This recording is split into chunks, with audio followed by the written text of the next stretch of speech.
नमस्कार दोस्तों, आपका स्वागत है। आज एसएससी एनटीपीसी आरपीएफ और यूपी ट्रिपल एस की जेईई को लेकर स्ट्रैटेजी के लिए आए हैं, जिसमें आर तक के लिए जो क्वेश्चन को मोस्ट इंपॉर्टेंट क्वेश्चन जो रखे हैं इसमें एनटीपीसी के आरआरबी के लिए एसएससी जेईई और सबके लिए लाए हैं। ठीक है, आप इसमें देखेंगे आज हमें नया टॉपिक शुरू करने जा रहे हैं, जिसमें मौर्य उत्तरकाल जो है उसके बारे में शुरू करेंगे। अभी देखिए, इसमें पहला क्वेश्चन आपका क्या दिया हुआ है, किस मूल भारतीय राजवंश में अपने शासकों के चित्र वाले सिक्के जारी किए थे? कौन ऐसा जो है कि मूल जो है जिसका भारतीय राजवंश का है, जो भारतीय राजवंश का था, और वो क्या किया, वो शासक जो है कि शासकों के चित्र वाले सिक्के जो है जारी कर दिया था? कौन था ऐसा? आप बताएंगे पेशवा वंश था, आप बताएंगे राष्ट्रकूट वंश था, या फिर सातवाहन वंश था, या फिर पांड्य वंश था? तो ठीक है, आप बताएंगे इसका आंसर। क्या बताएंगे आप? इसका आंसर होगा आपका ऑप्शन नंबर सी होगा। सातवाहन वंश जो था वो क्या किया था कि जो है कि वो भारत का मूल वंश है, और वो शासकों के लिए जो है शासकों के चित्र वाले सिक्के जारी कर दिए थे। ठीक है, और यह जो है कि अगर पूछा जाए कि यह जो है कि शीशे का जो है, शीशा का जो है सिक्का जारी किया था, शीशा का सिक्का जारी कर दिया, शीशा का सिक्का भी जारी कर दिया, चांदी तांबा कांसा आदि भी जो है कि चांदी का भी जारी किया, तांबा का भी जारी किया, और कांसा का भी, और आपका प्रोटीन का भी, प्रोटीन आदि का जो सिक्का चलवाया था वो सब जारी कर दिया था इसने। ठीक है, और इनकी जो है सातवान जो शासक थे, इनकी राजधानी कहाँ थी? अब राजधानी बताएंगे इनकी थी प्रतिष्ठान में, इनकी राजधानी थी। ठीक है, प्रतिष्ठान में इनकी राजधानी थी। अगला क्वेश्चन आप देखिए, नेक्स्ट क्वेश्चन। प्रतिष्ठान में इनकी राजधानी थी। नेक्स्ट देखिए, नेक्स्ट क्वेश्चन दिए गए विकल्पों में से कौन सा विकल्प सही नहीं पूछ रहा है? देख रहे हैं क्या पूछ रहा है? सही नहीं है पूछ रहा है। ठीक है, दिए गए विकल्पों में से कौन सा सही नहीं है? ठीक, तो आप बताएंगे सही नहीं वाला में क्या बताएंगे। अब इसमें पहला देखिए, बौद्ध धर्म ग्रंथ जो है कि बौद्ध धर्म जो है, तो धर्म ग्रंथ किस भाषा में लिखा गया? पाली भाषा में। तो बिल्कुल सही है, इसमें गलत पूछ रहा है आपसे। देखिए, नहीं पूछ रहा है, तो ये सही है कि पाली भाषा में लिखा है। गौतम बुद्ध का जन्म स्थान नेपाल में स्थित है, ये भी बिल्कुल सही है, नेपाल में स्थित है उनका। उपगुप्त ने अशोक को बौद्ध धर्म अपनाने के लिए प्रेरित किया था, ये भी सही है। यानी ये तीनों सही है ऑप्शन में। तो आपसे पूछ रहा है कौन सा गलत है, तो गलत आपका कौन सा ही बचा हुआ? ऑप्शन चौथा है, चरक जो है कि गौतम बुद्ध के निजी चिकित्सक थे, ये बिल्कुल गलत है, यही वाला गलत है। तो इसलिए ऑप्शन नंबर इसका कौन सा सही हो जाएगा? आप क्वेश्चन के हिसाब से option number D is right answer. ठीक है, D is right answer, D is right answer. ठीक है ना, जो है ना जो जीवक बुद्ध थे,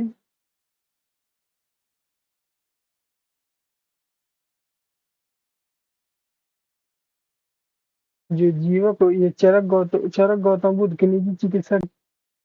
चरक गौतम बुद्ध जो चरक जो है गौतम बुद्ध के निजी चिकित्सक नहीं थे, किसके थे? ये जीवक बुद्ध थे, जीवक के थे, जीवक जीवक बुद्ध जी के थे, जो है कि निजी थे। ठीक है, जीवक बुद्ध जी के। ठीक, अगला क्वेश्चन आप देखिए। कनिष्क कनिष्क जो है किस वंश से संबंधित है? कनिष्क बताइए किस वंश से संबंधित? चोल, पल्लव, कुषाण और मौर्य। तो आप बताएंगे कि ये जो है किस वंश से? तो कुषाण वंश के थे। ठीक है, कनिष्क जो है कुषाण वंश के जो है कि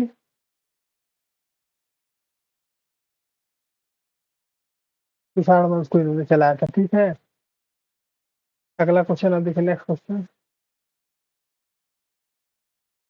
नेक्स्ट क्वेश्चन आप देखिए, नेक्स्ट क्वेश्चन आपका क्या है? कनिष्क किस वंश के थे? तो आप जानते हैं कुषाण वंश के थे। ठीक है, अगला देखिए, शक युग जो है, शक युग आरंभ हुआ था, कब आरंभ हुआ था? शक युग कब आरंभ हुआ था? 58 ईस्वी पूर्व में, 78 ईस्वी पूर्व में, सन 58 ईस्वी पूर्व में, सन 78 ईस्वी पूर्व में? बताइए शक वंश किस युग में हुआ था? तो आप बताएंगे शक वंश जो है सन 78 ईस्वी में शुरू हुआ था। ठीक है, अगला नेक्स्ट क्वेश्चन देखिए, कुषाण राजाओं में सबसे मशहूर थे? कौन था सबसे मशहूर थे जो कुषाण राजवंश के तीसरे शासक थे? आप मशहूर बता सकते हैं, तीसरे शासक का नाम भी बताओ तभी बता सकते हैं इसमें। तो आपका कृतवर्मा दिया है, कृष्णदेवराय दिया है, कौटिल्य दिया है, कनिष्क दिया हुआ था। इसका आंसर क्या हो जाएगा? कनिष्क कैसे थे? यहाँ पे आप कनिष्क लिख सकते हैं।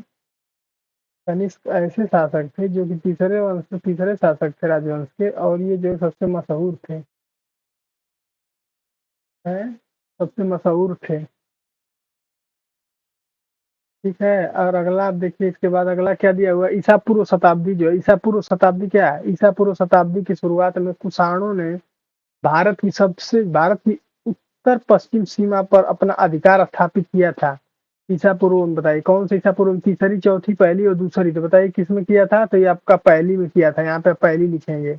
अब ये देखिए सेंटेंस पूरा हो जाएगा, ईसा पूर्व पहली शताब्दी की शुरुआत में कुषाणों ने भारत की उत्तर पश्चिम सीमा पर अपना अधिकार स्थापित किया था। ठीक है। अगला क्वेश्चन आप देखिए, अगला क्वेश्चन, नेक्स्ट क्वेश्चन देखिए, देखिए अगला इसमें क्या दिया, ओडिशा के उदयगिरी के से हाथी गुम्फा, ओडिशा के उदयगिरी से हाथी गुम्फा शिलालेख कलिंग के राजा ने लिखा था। कौन लिखा था, खारवेल ने, महेंद्र ने, बिंबिसार ने और अशोक ने। तो ये कौन लिखे थे, खारवेल। उड़ीसा के उदयगिरी नामक पहाड़ी की गुफा में, उदयगिरी नामक पहाड़ी की, ये पहाड़ी है, पहाड़ी की गुफा में एक जो है शिलालेख जो है कि हाथी को, जो एक शिलालेख है उसका नाम क्या था, हाथी गुम्फा शिलालेख। ठीक, हाथी गुम्फा शिलालेख के नाम से इनको जो है कि कलिंग के राजा ने जो है कि खारवेल में इसके लिखा था। ठीक है, इसको जो है कलिंग के राजा इसको किसमें लिखे थे, ये खारवेल में लिखे थे। ठीक है।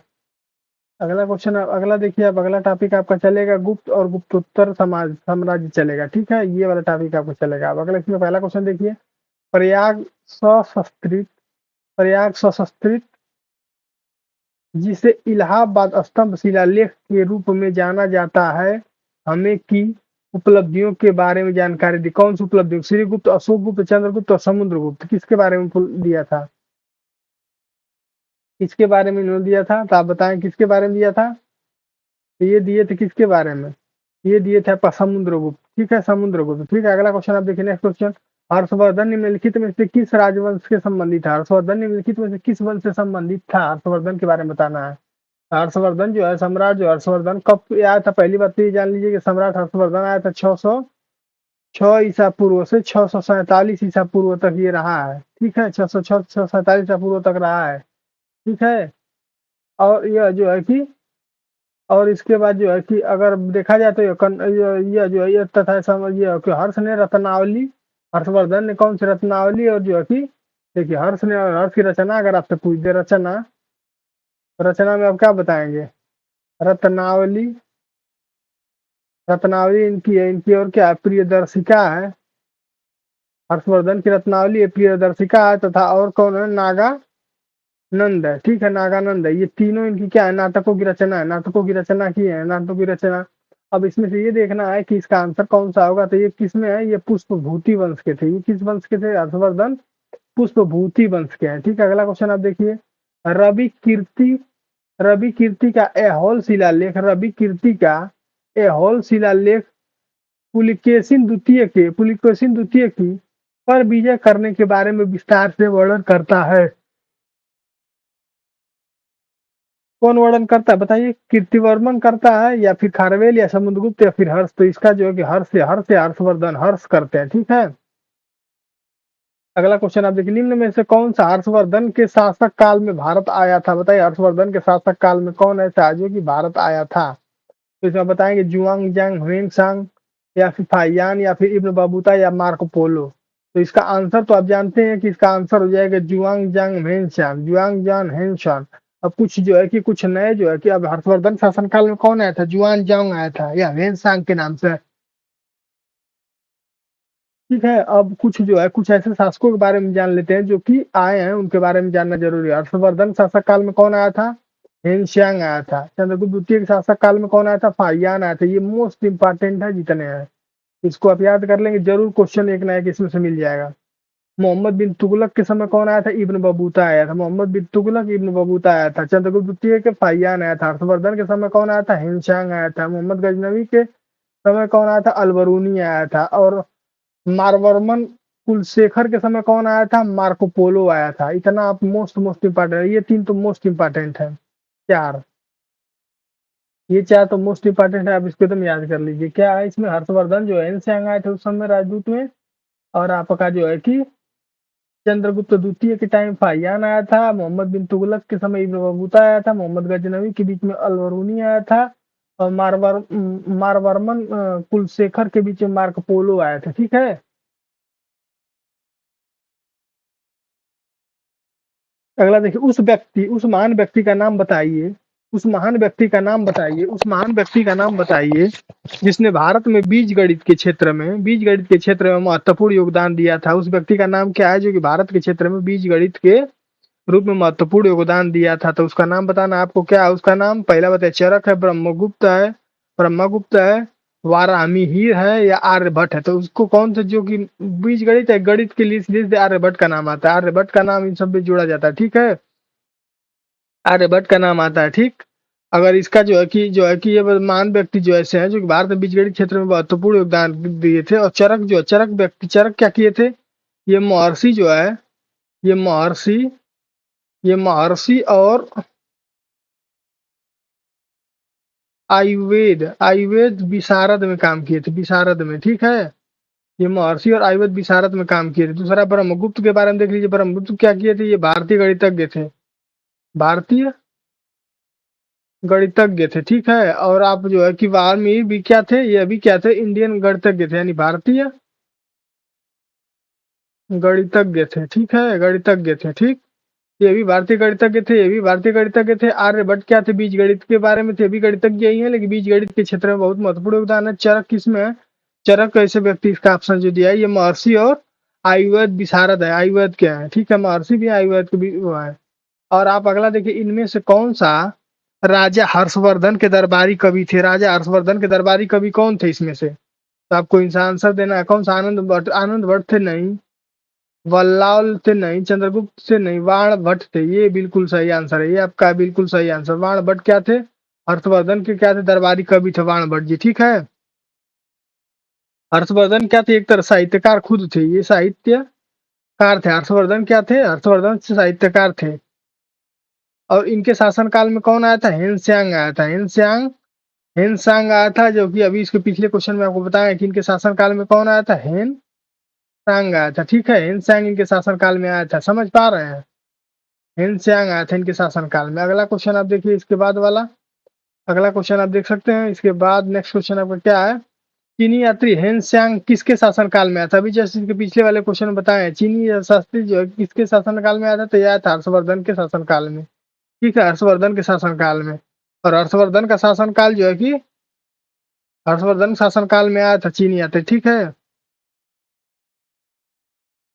और यह कब आया था? यह जो है कि हर्षवर्धन हेनसांग कब आया था? 629 ईस्वी में आया था और चला भी गया 645 ईस्वी में।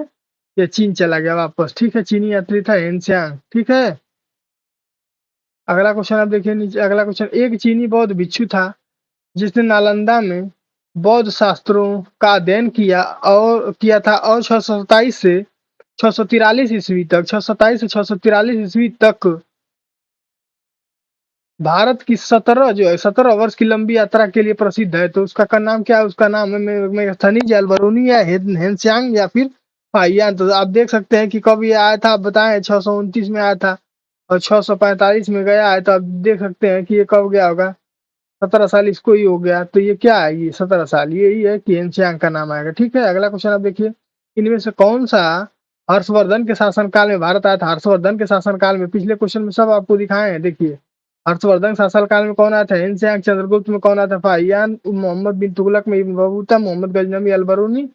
और मारवर्मम कुलशेखर में कौन है? मार्को आया था। तो इसका आंसर क्या होगा आपका? इसका आंसर अगले वाले क्या हो जाएगा? अगले हर्षवर्धन शासनकाल में कौन आया था?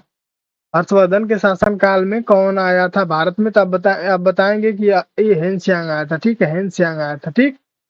अगला क्वेश्चन आप देखिए, इनमें से कौन सा चीनी यात्री नालंदा आया और छात्र और शिक्षक दोनों के रूप में रहा है? चीनी यात्री बताइए जो नालंदा रहा हो और छात्र और शिक्षक दोनों के रूप में काम किया हो। तो चीनी यात्री ऐसा कौन सा था? ये था हेनसांग था, जो ये चीनी यात्री था जो कि शासनकाल में हर्षवर्धन शासनकाल में आया था, नालंदा का छात्र भी रहा और वहां पे शिक्षक के रूप में भी अपना कार्य किया था, ठीक है। अगला क्वेश्चन देखिए, बाण भट्ट किस राजा के दरबारी कवि थे? बाण भट्ट बताइए। चंद्रगुप्त के, हर्षवर्धन के, अशोक के, समुद्रगुप्त के? तो इसका आंसर आप पीछे दे चुके हैं, हर्षवर्धन के थे, ठीक है। अगला क्वेश्चन आप देखिए। अगला आपका दिया, निम्नलिखित में से कौन सा जो है चंद्रगुप्त द्वितीय के नवरत्नों में से एक है? निम्नलिखित में से कौन सा चंद्रगुप्त के द्वितीय में से नवरत्नों में एक है? पहली बात, चंद्रगुप्त का शासनकाल द्वितीय का देख लीजिए कब से हुआ था। तो इनका हुआ था 375 ईसा पूर्व से 415 ईसा पूर्व, 415 ईस्वी तक हुआ, 375 ईस्वी 415 ईस्वी तक इनका चला था। ठीक है। और जो है कि और ये जो है कि किसके नवरत्नों में से एक था, कौन था ये आपका, वार मिहिर थे, वार मिहिर थे, जो कि चंद्रगुप्त द्वितीय के नवरत्नों में से एक है। ठीक है। अगला क्वेश्चन आप देखिए, नेक्स्ट क्वेश्चन आप देखिए, इसके बाद नेक्स्ट क्वेश्चन, अगला क्वेश्चन क्या है आपका, इनमें से किसे भारत का नेपोलियन कहा जाता था। भारत का नेपोलियन किसे कहा जाता है, तो इसमें समुद्रगुप्त को जो है कि भारत का नेपोलियन कहा जाता था। चंद्रगुप्त का ये क्या है, ये चंद्रगुप्त के पहले पुत्र हैं, और ये गुप्त वंश के महान शासक है।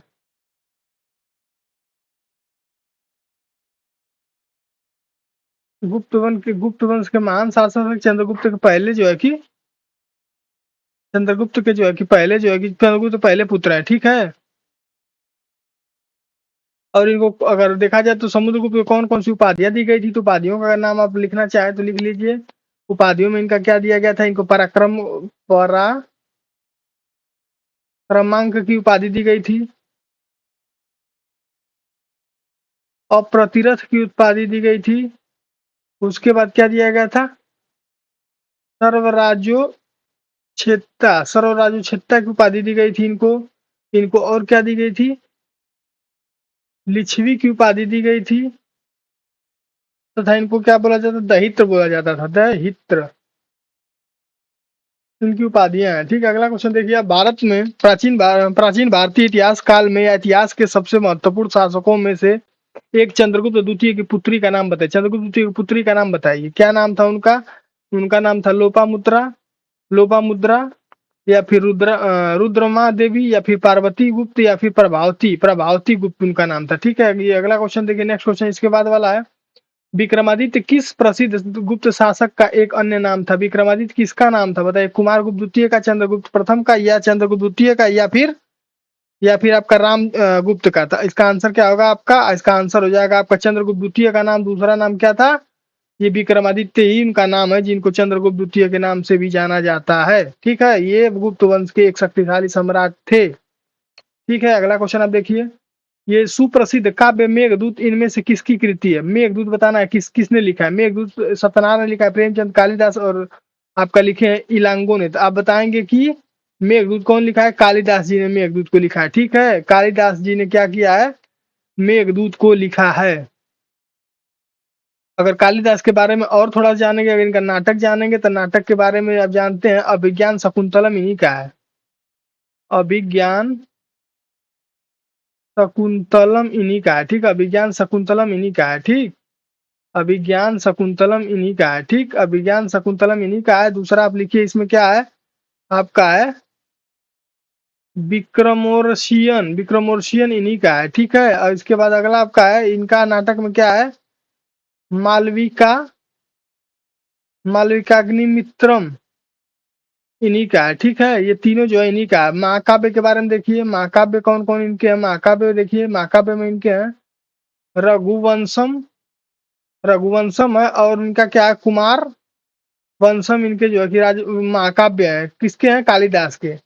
नाटक 3 बता दिया आपको, और ये जो है कि अरे महाकाव्य बता दिया। अब खंड काव्य देख लीजिए इनके, खंड काव्य कौन कौन है इसमें देखिए, तो इसमें पहला आपका आता है मेघदूत। मेघदूत जो ये पूछा है, ये क्या है, ये सुप्रसिद्ध काव्य में कौन सा, ये खंड काव्य है, ये खंड काव्य है। ठीक है। और आपका दूसरा क्या नाम आता है, ऋतुसंहारम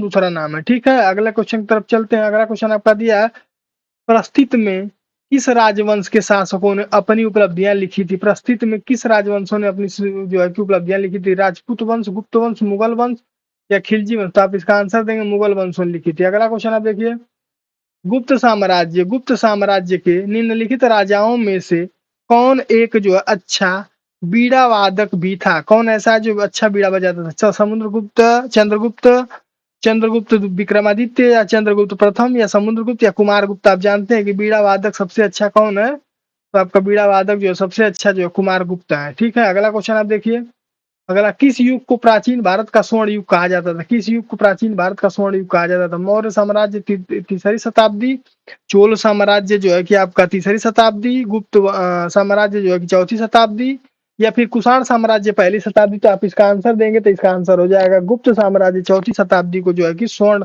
इतिहास का स्वर्ण युग माना जाता था। कौन को? इसको जो है कि ये गुप्त चौथी शताब्दी इसी को माना जाता था इतिहास का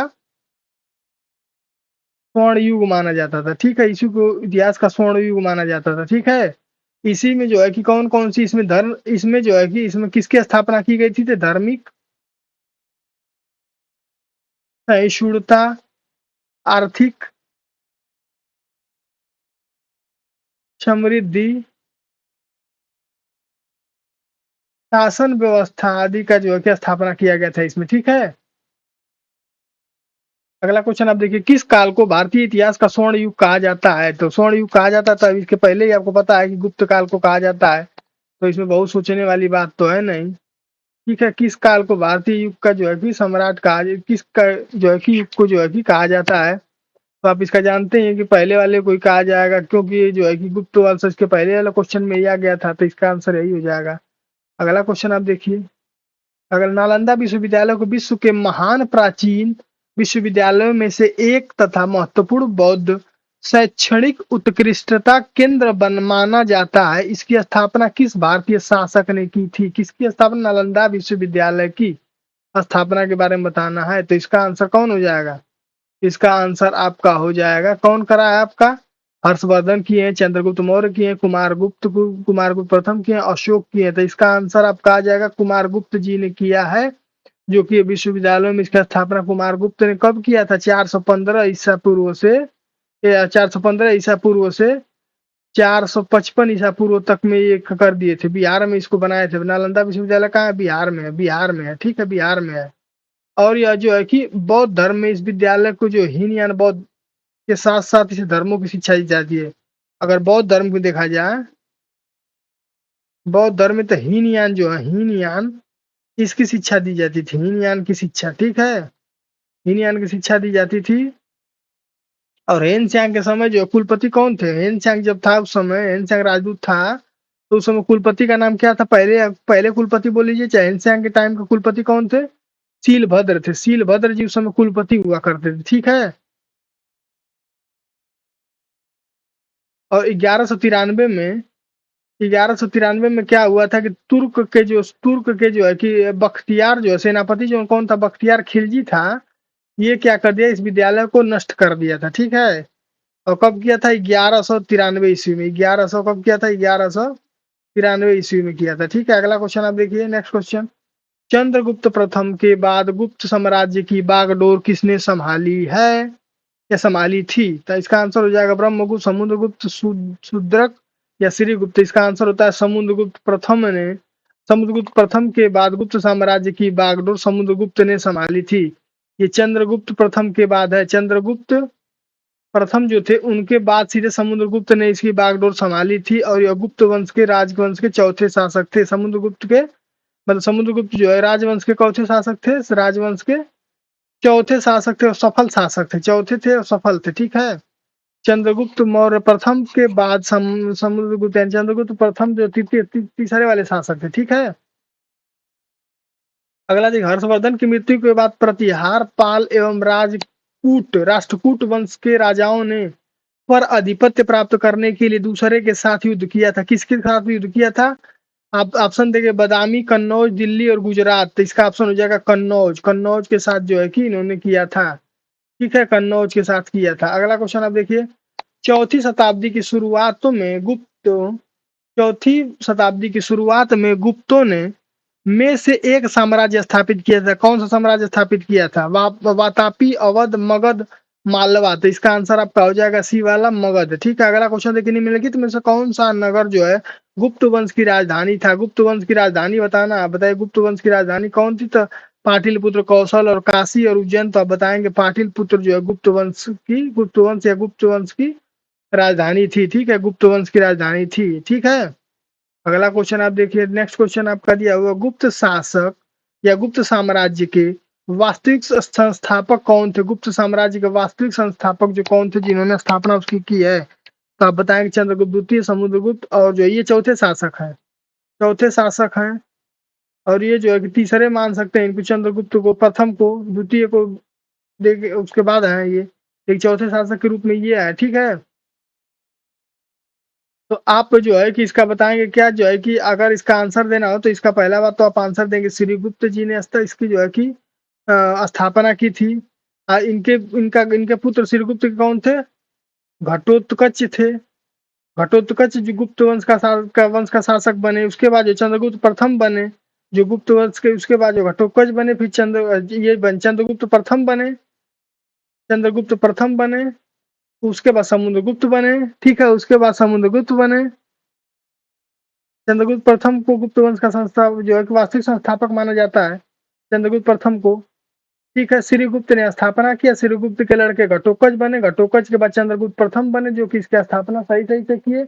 इनके बाद चंद्रगुप्त प्रथम के बाद समुद्रगुप्त बने, ठीक है। अगला क्वेश्चन आप देखिए, next question, next question, next question. चारों लोग जान गए कैसे कैसे बने ये। अगला क्वेश्चन आपका दिया हुआ है, गुप्त काल के दौरान चीन के किस यात्री ने भारत पर भ्रमण किया था? गुप्त काल के दौरान कुल मिला के बताइए, गुप्त काल के टाइम में चीनी यात्री कौन आया था? तो आप बताएंगे फाइयान आया था, कि आप बताएंगे ह्यून सेंग आया था, कि आईचिंग आया था, कि ली किसियूस आया था, किसियूस आया था। तो आप बताएंगे कि फाइयान यात्री जो था वो उस समय आया था, ये चीन का यात्री था, चीनी यात्री था जो कि भारत आया था, ठीक है। और ये चंद्रगुप्त द्वितीय के समय ही आया था, चंद्रगुप्त जो है द्वितीय के शासन काल में ही आया था, शासन काल में आया था फायान, ठीक है। अगला क्वेश्चन आप देखिए,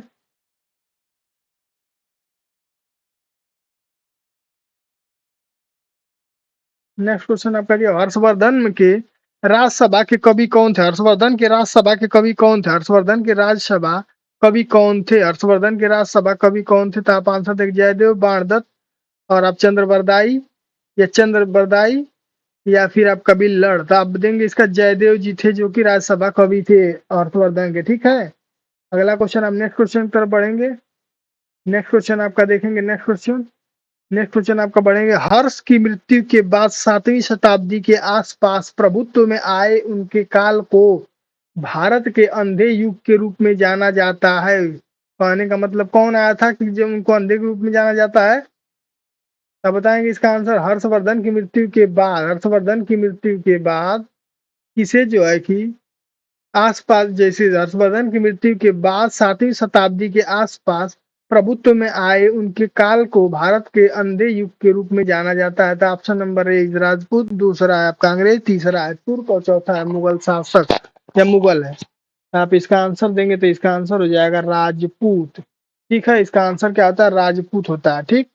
अगला क्वेश्चन आप देखिए, चंद्रगुप्त द्वितीय ने गुप्त साम्राज्य के कौन सी ईस्वी में गुजरात पर विस्तार किया था? गुजरात तक अपना विस्तार किया था। तो आप बताएंगे कौन से में किया था चंद्रगुप्त द्वितीय ने? 930 में, 903 में, 309 में, और 390 में। तो इसका आंसर आपका हो जाएगा 390 में, जो है कि उसने क्या किया था?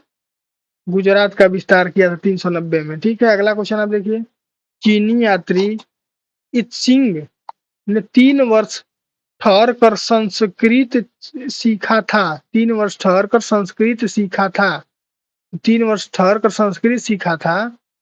तो कौन सा था, कहाँ से सीखा था, या क्या था, उसका नाम बताना है आपको। चीनी यात्री इत सिंह जो है 3 वर्ष तक ठहर कर संस्कृत सीखा था। चीनी यात्री, पहली बात तो बताइए कहाँ रुका था, और मतलब वहाँ अध्यापक पढ़ा भी था और वहाँ अध्यापक भी हुआ था, उसका नाम भी आप बताएं कमेंट में।